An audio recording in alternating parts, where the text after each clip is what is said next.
Biar aku hitung dulu ya. Jika tidak lengkap, akan kupotong dari pembayaranmu. Kau akan memberi berapa? Apa maksudmu aku memberi berapa? Jumlah yang adil, 20.000. Tapi aku sudah menghitung beberapa kali dan hasilnya 35.000. 7 dikali 5. Dengar baik-baik bocah. Jika kau tetap tidak tahu aturan, maka kau tidak akan maju dalam bisnis. Aku terapkan diskon untuk pensiunmu. Apa itu? Panjang jika dijelaskan bocah. Kau masih perlu bahan? Tidak, Pak Cerilo. Kalau begitu aku berikan 1 tas lagi ya. Tunggu sebentar.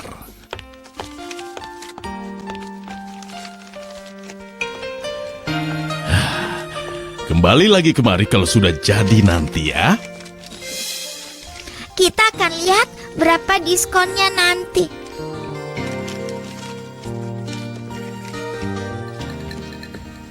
Dia yang tidak curang tidak akan maju.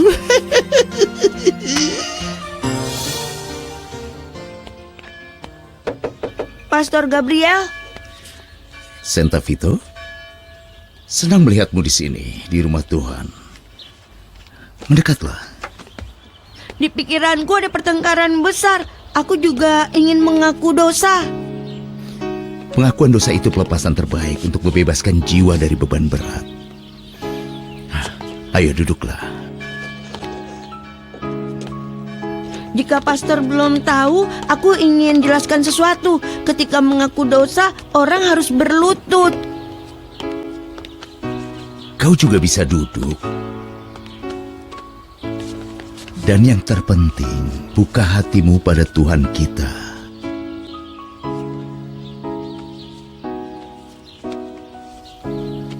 Kau bisa mulai, Santa Vito? Iya, pastor. Beberapa minggu lalu, aku janji untuk merahasiakannya. Tapi aku merasa sedih sekali.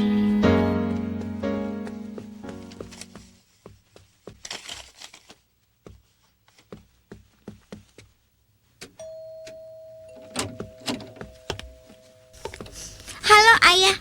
Masuklah. Aku harus ke jalan karena ada temanku yang meminta sesuatu. Tidak ada yang tanya.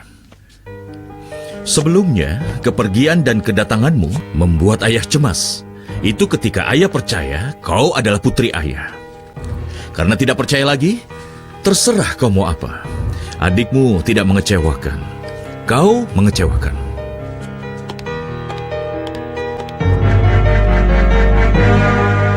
Aku merasa ada kesedihan di dalam sini, pastor. Tapi jelaskan, kenapa kau sedih, Santa Vito? Aku punya teman baik yang bekerja untuk Pak Cirilo. Aku kenal orang itu. Dia jarang ikut misa. Kata orang, dia mengeksploitasi para pekerjanya. Katamu temanmu bekerja kepadanya? Anak perempuan malang itu terjaga semalaman, mengelem amplop untuk diberi kartu. Tapi Pak Cirilo yang jahat, hanya membayarnya sedikit. Sudah kubilang, dia mengeksploitasi pekerjaannya. Akan kuberi ceramah setelah bertemu dia. Katakan, Santa Vito, temanmu itu harus bekerja. Apa dia miskin sekali? Sebenarnya ayahnya sangat kaya, tapi sekarang tidak cukup untuk beli makan. Teman kecilmu berkorban dengan bekerja sampai pagi untuk membantu ayahnya. Betapa baiknya dia. Sayang, kau kenapa? Tidak apa-apa, Ibu. Kau tahu kan kau bisa percaya padaku. Kenapa kau sedih sekali? Aku pulang dari jalanan. Ayah yang bukakan pintu karena dia tidak peduli lagi padaku. Bagaimana bisa dia tidak peduli padamu lagi?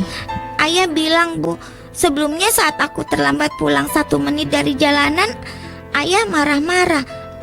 Dan aku suka itu. Sekarang saat aku datang, seolah dia melihat lalat. Ayahmu masih marah karena menurunnya prestasimu di sekolah. Sayang, kapan kau jadi murid yang baik lagi? Ibu mau adikku tetap menjadi gemuk dan diberi makan dengan baik? Tentu saja, tapi katakan apa hubungannya sayang? Ibu tidak tahu, tapi itu ada hubungannya.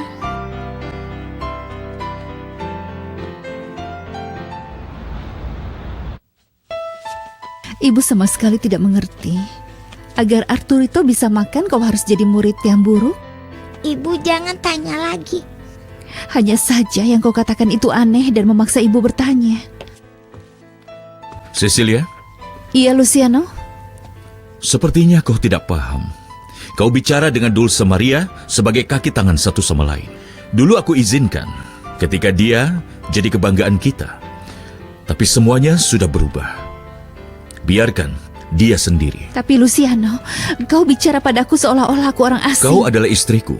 Tapi beberapa hari lalu kuputuskan tentang Dulce Maria. Dan kau harus menghormati keputusanku. Tapi anak ini mengatakan sesuatu yang istimewa. Aku mau... Biarkan dia sendiri. Baiklah.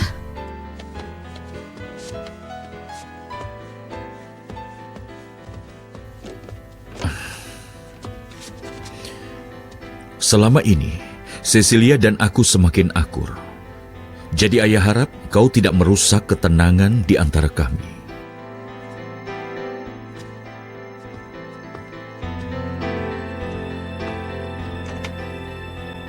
Kalau begitu anak perempuan yang kau ceritakan korbankan diri demi ayahnya, korbankan waktu belajar untuk bekerja, tapi si ayah kasar padanya, tidak mau tahu apa yang terjadi. Benar sekali. Ya Tuhan, ya Tuhan. Kenapa di hatinya yang kecil ada jiwa kepahlawanan sebesar itu? Santa Vito, siapa nama anak itu? Tidak, Pastor. Aku janji pada temanku untuk tidak bilang apa-apa. Itu sebabnya aku menemui Pastor, agar dirahasiakan. Tapi kau dan aku tidak bisa membiarkan anak itu diperlakukan tidak adil. Ayahnya harus tahu kalau putrinya mengelem amplop dan mencari uang yang diterima oleh ayahnya tanpa nama. Aku janji anak itu bekerja keras untuk membantu ayahnya merawat adik laki-lakinya. Kau harus bantu Santa Vito. Kau harus membantu dia. Caranya? Bicara dengan ayahnya temanmu dan beritahu pengorbanan luar biasa dari putrinya itu. Jika aku beritahu ayahnya, itu dosa. Aku tidak mau hianati dia. Sudah aku bilang, aku janji untuk tutup mulut. Dengar, demi temanmu itu, lakukanlah nak. Dan dosamu saat ini telah diampuni. Pergilah dalam damai.